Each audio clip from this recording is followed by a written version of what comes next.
शिर्डीतील साईनाथ महाराज यांनी जी समाजाला ओळख करून देण्यात ज्यांनी अहम भूमिका निभावली त्यांनी संत जोग महाराज तुकाराम महाराज खेडलेकर यांना परमार्थाला लावण्यास सद्गुरू गंगागिरीजी महाराज यांनी महत्त्वाचं काम केलं होतं असं प्रतिपादन महंत रामगिरीजी महाराज यांनी नुकतंच कोकमठाण येथे आज दुपारी बोलताना केलं आहे। देशभरात प्रसिद्ध असलेल्या सद्गुरू गंगागिरीजी महाराज यांच्या शतकोत्तर अमृत महोत्सवी अखंड हरिनाम सप्ताह कोपरगाव तालुक्यातील कोकमठाण येथे दिनांक 2 ऑगस्ट पासून संपन्न होत असून त्याचा ध्वजारोहण सोहळा महंत रामगिरीजी महाराज यांच्या शुभ हस्ते गुरुवार दिनांक 21 जुलै रोजी सकाळी 11:30 वाजता संपन्न झाला आहे। यावेळी ते बोलत होते।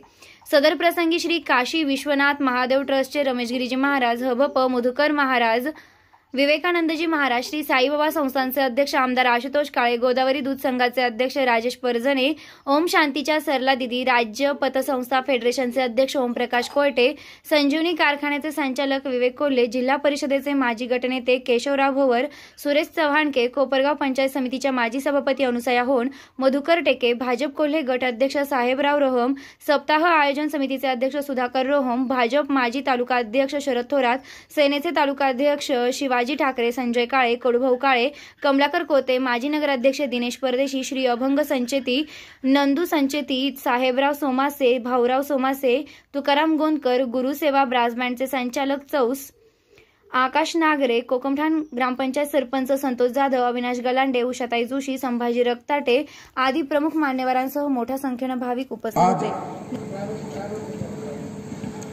हरिनाम सप्ताहाचा खऱ्या अर्थाने आज सुरुवात झालेली आहे. आज त्याचा ध्वजारोहण झाला आहे. हरिनाम सप्ताहाच्या काही अनुभूती अर्थात शिर्डीकर कमलाकर कोते यांनीही काही मार्गदर्शन अनुभव सांगितला आहे. त्याचप्रमाणे लासरू स्टेशनचे जाधव साहेब त्यांनीही अनुभव मार्गदर्शन आणि प्रेरणा दिलेली आहे. त्याचप्रमाणे अजून कुठले आणि आपल्या गावामध्ये अर्थात कोकणठाण आणि या परिसरामध्ये हा एक सुवर्णाच्या अक्षरात लिहिण्यासारखा हा क्षण आणि हा पुढे होणारा हरिनाम सप्ताह देशभराच्या कानाकोपऱ्यामध्ये याची चर्चा पोहोचणार आहे. म्हणून समस्त गावकरी मंडळींनी खूप मोठ्या हिरिरीने हा भाग उचलला आहे. तरी मला थोडसे माणसं कमी दिसू राहिले कोकणठाणची मंडळी. तरी कोकणठाणच्या मंडळीला विनंती आणि प्रार्थना आणि आपल्याला संदेश आणि संकेत आपण हे काम आपल्या देशभराच्या कानाकोपऱ्यात जाणार आहे. म्हणून आपण सर्वांनी सहभागी व्हायचं आहे तन मन धनाने. कमलाकारांनी सांगितलं विशेष करून कोकणठाणमध्ये वर्गणी झाली पाहिजे. आता होणारच आहे. आणि दोन्ही कारखाने आणि शिर्डी आणि कोकणठाणचा हा फार मोठा परिसर आहे. आणि या परिसराने या गावाने हा 4था सप्ताह आयोजित केला आहे. आमचे गुरुबंधू अर्थात मठाधिपती रामगिरीजी महाराज यांच्या हस्तेही हा 14वा सप्ताह आहे. महाराज बरोबर 14वा सप्ताह असा 14वा सप्ताह त्यांच्या मार्गदर्शनाखाली या महोत्सवाला तन मन धनाने सहभागी व्हावं.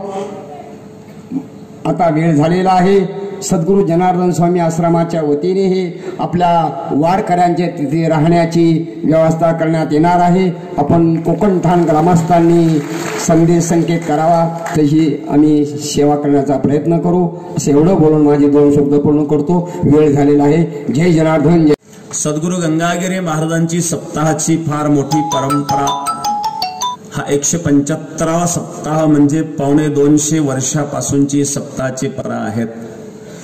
आणि आज तागायत ती अखंड चालू आहे. देशाला स्वातंत्र्य मिळून 75 वर्ष होत आहेत आणि 175 वर्षाची परंपरा आहे. म्हणजे देश पारतंत्र्यात असताना 100 वर्ष ही परंपरा चाललेली आहे. आणि म्हणून सत्तांतर होत असतात. अनेक सत्तांतर झालेत. शतकाची शतकं उलटून चाललीत. परंतु गंगागिरी महाराजांचा सप्ताह जसाच्या तसा आहे. समुद्रावर तरंग निर्माण होतात, बुळबुळे निर्माण होतात, पण सागर हा जसाच्या तसा असतो. आपलं जीवन हे त्या तरंगाप्रमाणे आहेत. आपण कितीतरी येणार जाणार. परंतु सद्गुरू गंगागिरी महाराजांनी जे कार्य प्रारंभ केलं, महाराष्ट्रामध्ये वारकरी संप्रदायामध्ये देखील सर्वात मोठं कार्य गंगागिरी महाराजांचं आहे. आणि केवळ वारकरी संप्रदायातीलच संत नव्हे तर साईबाबा सारखे संत ज्यांचा परिचय सद्गुरू गंगागिरी महाराजांनी शिर्डीकरांना करून दिला. आळंदीला वारकरी संप्रदायामध्ये हजारो कीर्तनकार ज्या वारकरी शिक्षण संस्थेने जोग महाराज शिक्षण संस्थेने महाराष्ट्राला दिलेत, त्या जोग महाराजांना परमार्थाला लावणारे सद्गुरू गंगागिरी महाराज होते. तुकाराम बाबा खेडलेकर या ठिकाणी खेडले झुंगेचं एक संस्थान आपल्या कोपरगाव तालुक्यातच आहे. तुकाराम बाबांना देखील परमार्थाला लावणारे सद्गुरू गंगागिरी महाराज होते. एक असे अनेक संत आहे की ज्या संतांचा संपर्क सद्गुरू गंगागिरी महाराजांशी आलेला आहे. दासगणू महाराजांनी गंगागिरी महाराजांचं चरित्र लिहिलेलं आहे. संत चरित्रामध्ये 2 अध्याय दासगणू महाराजांनी लिहिलेले आहेत. ज्या दासगणू महाराजांनी साईबाबांचं चरित्र लिहिलं त्या दासगणू महाराजांनी गंगागिरी महाराजांचं देखील चरित्र लिहिलेलं आहे. एक माधवनाथ महाराज होते इंदोरला, ज्यांची समाधी आहे, नाथ परंपरेचे होते, योगी होते, एकांतात राहत होते, परंतु त्यांना एकांत सोडून लोकांतात येऊन समाजाकरिता आपण आपलं जीवन व्यतीत करावं अशा प्रकारचं मार्गदर्शन करून एकांतात राहणाऱ्या एका संताला लोकांतात आणण्याचं कार्य सद्गुरू गंगागिरी महाराजांनी केलं. कारण एकांतामध्ये आपण आपलं कल्याण तर करू शकतो, आत्मकल्याणाकरता आपण आपल्याकरता जे काही करू शकतो त्यात आपण स्वतंत्र आहोत, परंतु आपण परमार्थ करीत असताना आणि इतरांकडून तो करून घेणं हे देखील महत्वाचं असतं. हे सद्गुरू गंगागिरी महाराजांनी शिकवलं. एकांतामध्ये साधना करणारे संत आहेत आणि एकांत असावा. गंगागिरी महाराजही खूप एकांतामध्ये राहिले. सराला बेट हे एकांतच आहेत.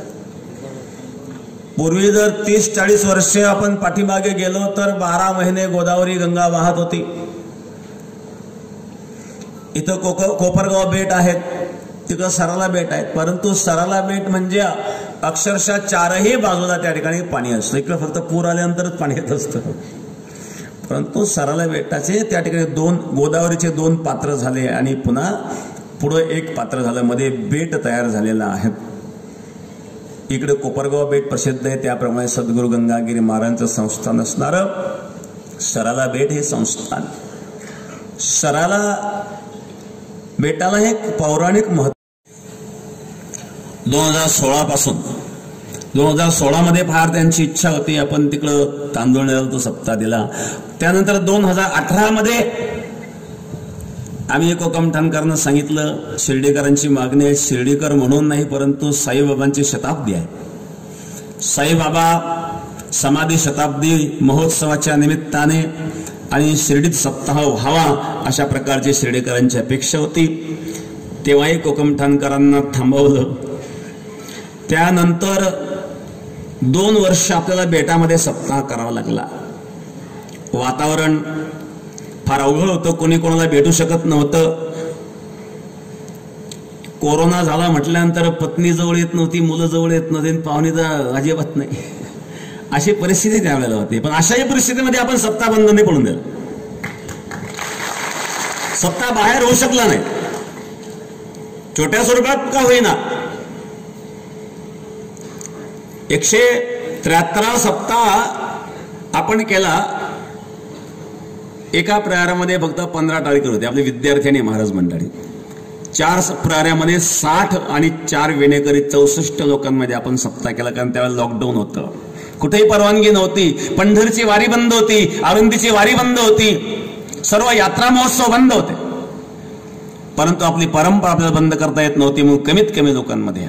आणि गेल्या वर्षी प्रत्येक गावातील 2-2 टाळकरी आपण बोलवले, तरी असे 1200-1300 टाळकऱ्यांमध्ये आपण सप्ताह केला.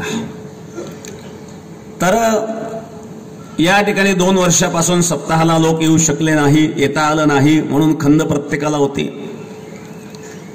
तर आता हा सप्ताह हायवे रोडच्या जवळ आहेत. निश्चित उच्चांक अशा प्रकारे या ठिकाणी गर्दीचा झाल्याशिवाय राहणार नाही. ग्राउंडही या ठिकाणी हे भजन मंडप आहे. आपल्या स्टेजचं जे कार्यक्रमाचं स्टेज असणार आहे त्या तळ्याच्या पलीकडच्या बाजून तिथं सुद्धा फार मोठं एक ग्राउंड आहे. तिकडं आपल्या कीर्तनाचं स्टेज राहणार आहेत. इथं भोजनाची व्यवस्था, या बाकीच्या ग्राउंडमध्ये भोजनाची व्यवस्था, कृषी प्रदर्शन वगैरे होणार आहेत. आणि पलीकडच्या बाजूने आपल्या कार्यक्रमाचं स्टेज असणार आहे. तर जागा भरपूर आहेत आणि उताराची जागा आहे थोडं. सर्वच ठिकाणी मुरुम नाही आहे, जरी मुरुम नसला तरी उताराची जागा आहेत. पाऊस तर यावा. सद्गुरू गंगागिरी महाराजांच्या कृपेने, सद्गुरू गंगागिरी महाराजांच्या वतीनेच आपण सर्व भक्तगणांच्या वतीने भगवंताला प्रार्थना करूया. कारण अजूनही पाहिजे तसा चांगला पाऊस परिसरात झालेला नाही आहे. चांगला पाऊस यावा जेणेकरून शेतकरी वर्ग सुखी होईल. कारण या ठिकाणी बहुतांश शेतकरी वर्ग येत असतो. तर पाऊस जरी झाला, सप्ताहाच्या काळामध्ये सप्ताहाच्या अगोदर जर पाऊस होऊन गेला तर निश्चित आपल्याला सप्ताहालाही सर्वांना मोकळे मनाने येता येईल. आणि पाऊस असेल किंवा नसेल, बऱ्याच वेळा सप्ताह झालेले आहेत, मंडपातून पाणी जरी वाहत असलं तरी भक्त भजन बंद करीत नसतात. तळवळ्याच्या सप्ताह किती पाऊस होता. कदाचित येणाऱ्या लोकांची संख्या कमी जास्त होऊ शकते, पण भजनावर परिणाम नाही येत. आमचे भजनी मंडळ ज्या संख्येने नेहमी येतात त्याच संख्येने आणि ज्या पद्धतीने भजन चालू असतं हे निष्काम भजन आहे. 7 दिवस आपण काम धंदा सोडून या ठिकाणी येतो, भजन करतो. ते भजन भगवंता करतायत आणि प्रेमाने असणार भजन आहे. एक गरज म्हणून भगवंताची भक्ती करणारे काही लोक असतात, गरज म्हणून भक्ती करणारे सकाम उपासना करणारे असतात, पण आपण हे गरज म्हणून करीत नसून प्रेम म्हणून करतो. यस्य नैसर्गिकी रती, हे नैसर्गिक प्रेम आहे. भक्ताचं आणि भगवंताचं नैसर्गिक प्रेम आहे. ते प्रेम आपल्याला या ठिकाणी पाहायला मिळतं. सद्गुरू गंगागिरी महाराजांनी ते प्रेम, ती भक्ती आपल्यामध्ये वृद्धिंगत केली. आणि म्हणून परिस्थिती कुठलीही असेल तरी त्या परिस्थितीवर मात करण्याचं सामर्थ्य आपणामध्ये जे दिलेलं आहे ते सद्गुरू गंगागिरी महाराजांचं सामर्थ्य आहेत. आपण सर्व सेवक आहोत. कोकमठाणकर या ठिकाणी खूप झटतायत, खूप कष्ट करतायत. आज ध्वजारोहण झालेलं आहे आणि या ठिकाणी एक नवचैतन्य निर्माण झालेलं आहे. थोडे दिवस राहिलेले आहेत. आपण सर्वांनी कोकमठार ग्रामस्थांना, परिसरातील सर्व ग्रामस्थांनी मदत करावी. केवळ एकट्या कोकमठांचा सप्ताह नाही आहे तर पंचक्रोशीतील सर्वच ग्रामस्थांनी जे जे घडेल तिथे सेवा घ्यावी. आणि लांबून लांबून येणारे जे पाहुणे मंडळी, त्या पाहुणे मंडळींची सेवा आपल्याला या ठिकाणी करायची आहे. विशेषतः अन्नदानाचं जे महत्व आहे की रात्रंदिवस आपल्याला उभं राहून वाढण्याचं काम करावं लागणार आहे. बाकीचे कामं तर ज्याच्या कमिट्या नेमलेल्या आहेत त्या कमिट्या कामं करतीलच, परंतु सप्ताह सुरू झाल्यानंतर जास्तीत जास्त वाढण्याचं नियोजन फार महत्वाचं असतं. आणि त्याकरता कोकमठाण फार छोटं गाव नाही आहेत. निश्चित लोक या ठिकाणी सर्वच कष्ट करतील आणि आजूबाजूची परिसरातील गावं सुद्धा त्यांना सहकार्य करतील.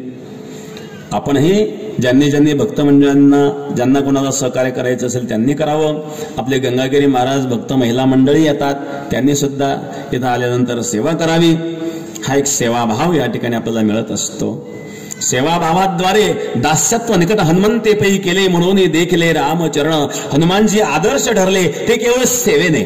मालिक ज्ञानेश्वर महाराज वर्णन करतात जे कोपरगाव न्यूज, योगेश डोखे, कोपरगाव.